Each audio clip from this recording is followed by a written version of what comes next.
Hey guys, Zach from Primrose Productions Music here. Just got a quick little video for you today. Today we're just going to be talking about this thing right here, DI boxes, and why you need them, why they're important, especially in a recording environment. So, picture this. You've just recorded a guitar track, and you were super happy with the tone you got, and you're super pumped about it, but then you take a couple days off and you go back to mix it, and the guitar sounds like trash. You messed up the tone, and it happens to everybody all the time. You get a tone that sounds great on recording day, and then you come back a few days later and it just doesn't work for you anymore. So if you don't have a DI box, what you're gonna have to do in that situation is you're gonna have to call the guitarist back in, and they're gonna have to set a new tone, and you're gonna have to completely retrack them with their new tone. The way to avoid this is a DI box. I use this anytime I'm going to be recording a guitar or a bass or whatever. Every single time use a DI box. So basically what you do is, you can see here, if it'll focus, there's 3 connections. There's an 1/4 inch in, a 1/4 inch out, and an XLR out. So you take your guitar, or if you're using pedals, you're going to plug into your guitar into your pedal board first, but for the sake of the argument, let's say you're not using any pedals.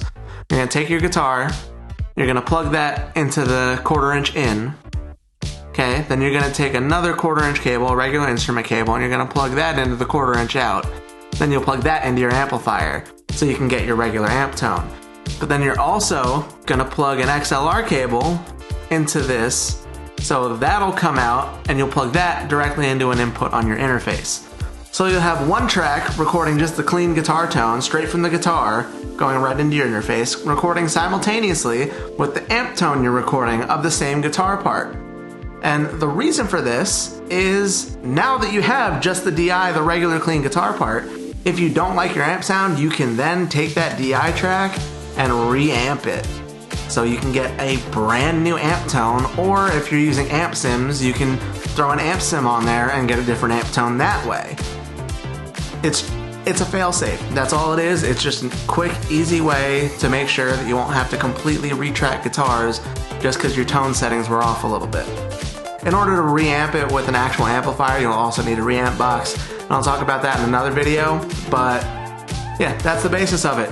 So yeah, just always use a DI box when recording guitars or bass. It's a really easy way to make sure that even if you get a bad guitar tone on recording day, you'll be able to go back and fix it later without having to completely retrack the guitars, which is a nightmare, especially for solos and stuff, because if the guitarist happens to nail a crazy solo on the first day, then, and it was just luck, they can't replicate that exact solo anymore. It's gone. Either it's gone or you have to use the crappy tone.